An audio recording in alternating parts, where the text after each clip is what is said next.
UN envoy arrives in Yemen's capital for talks with rebels. The Office of the UN Special Envoy for Yemen says the diplomat has arrived in the capital of Sana'a for talks with the Houthi rebels. Cairo. The UN Special Envoy for Yemen arrived Monday in the capital of Sana'a for the first time since he assumed his post 8 months ago for talks with the Houthi rebels, his office said. Hans Grunberg landed at the Sana'a airport with the aim of engaging the Houthi leadership on implementing and strengthening a 60-day ceasefire in the war-wrecked country, his office said. The 2-month truce implemented April 2 was the first nationwide ceasefire in 6 years in Yemen's civil war that erupted in 2014. That year, Iranian-backed Houthi seized Sana'a and forced the internationally recognized government into exile. The Saudi-led coalition entered the war in early 2015 to try to restore the government to power. Grunberg's Sana'a visit was his first to the rebel-held capital since he was appointed in August because the Houthis refused to receive him. He has met repeatedly with chief Houthi negotiator Mohammed Abdul Salam in Oman's capital of Muscat, most recently on Sunday. The visit was apparently facilitated by Oman, which plays a mediation role in Yemen's war.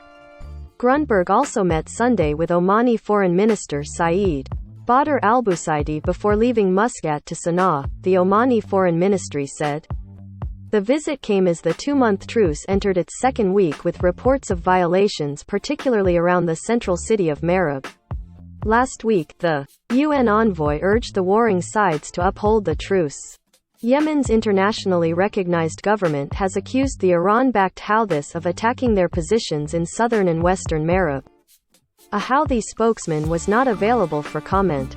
Houthi-run media, however, accused government forces of violating the truce in Hodeidah, the key rebel-held port city. The rebels have been trying for over a year to capture energy-rich Marib from government forces.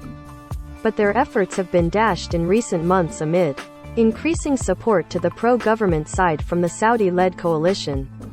The UN-announced truce also includes allowing shipments of fuel to arrive in Hodeidah and for passenger flights to resume from the airport in Sana'a. Both Hodeidah and Sana'a are held by the Houthis. The UN envoy said he has invited both sides to convene a meeting to agree on a reopening of roads around the province of Taiz and other provinces as part of the truce. The war in Yemen has spawned one of the world's worst humanitarian crises, leaving millions suffering from food and medical shortages. It has killed over 150,000 people, including fighters and civilians, according to a database project that tracks violence.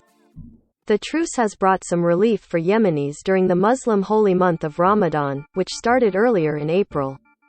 Meanwhile, Twitter suspended an account for Houthi military spokesperson Yahya Sari for allegedly violating its rules.